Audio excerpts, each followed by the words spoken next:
This is Newcap News with Bart Pediasic. Good evening. North Battlefords RCMP are looking for a man sentenced for assault with a weapon and other offences who escaped from a minimum security federal facility near North Battleford last Saturday. 35-year-old Alan Roderick Wright of the Moosomin First Nation is described as 6 feet 2 inches tall, 256 pounds, with medium complexion, brown eyes and black hair. Wright is serving a 3-year and 5-month sentence. If you have any information on the location of Wright, you can call the Battlefords RCMP at 306-446-1720 or Crime Stoppers at 1-800-222-TIPS.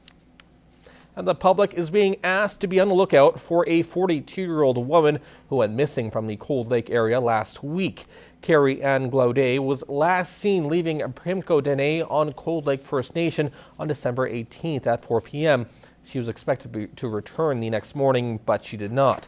Glaudet is described as 5'5" and weighing 149 pounds. If you have any information on her whereabouts, you're asked to call the Cold Lake RCMP at 780-594-3302 or Crime Stoppers. It may be a battle for parking spots lately if you're one of the many last-minute holiday shoppers. But in the rush, there are a few who will park in stalls not designated for them, whether it's to park closer to the entrance or lack of parking space altogether. As Anna Stanislaw explains, officials hope to remind the public that it's illegal to park in stalls reserved for persons with disabilities without a permit. It's a chaotic scene that's all too familiar. People trying to get in and out of stores as soon as possible, and drivers waiting for a parking spot.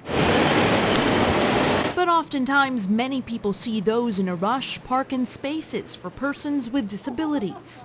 My mom can barely walk sometimes, and when people park there, we have to park way down there, and then she can't even go in the store. And that's not fair. If he has to get to the bathroom, and he's way down the other end, he can't make it. That's what the sign is for, and they're dated, so I think they should pick up on that and make sure it's the ones that should be using it.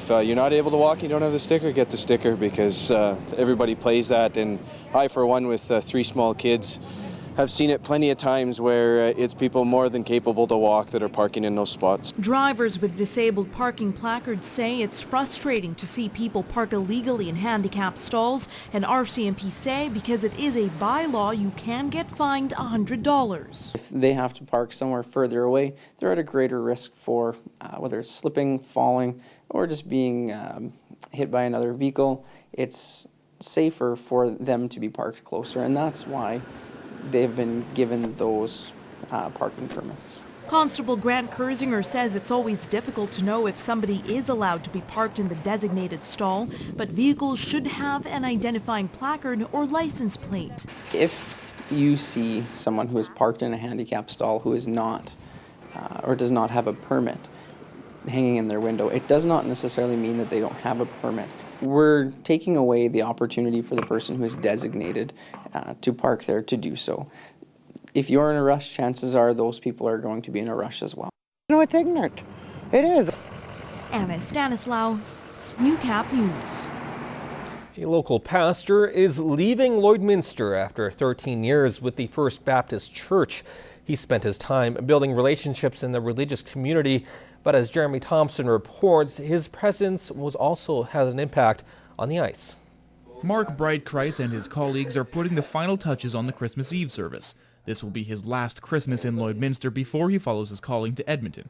After 13 years in Lloyd, Breitkreis is leaving behind more than just his congregation. I started with the Bobcats 8 years ago, and it was just in a chaplaincy role where basically we meet together here at the church one Monday night a month. This came about a number of years ago, going back about 3 or 4 coaches. I approached them, and they were good with that, and we started the ball rolling. Breitkreis says the sessions give players a break from their regular schedule, and some are apprehensive about discussing spirituality. When they first come in September, it's maybe a little bit strange for them, but even within that first hour, they're like, okay, I get this, and this isn't so bad. For the younger guys, I think it's good, though, to go in there, and you learn something new whenever you go there. Bobcats assistant captain Taylor Mulder has been going for the past 2 years. Just a different spin on things. You gotta go in there and you kind of have a different outlook at what we're not normally used to doing. I think another spin-off that's been neat for me and was a pleasant surprise was just to see how it goes beyond the guys and just to recognize the beauty of that hockey family and that connection and how interrelated it is with the city, and that's been of tremendous value. It's clear that Bright Kreitz has had a significant influence over the years. The Bobcats even presented him with a personal jersey. Comes to the games all the time, talks hockey to us.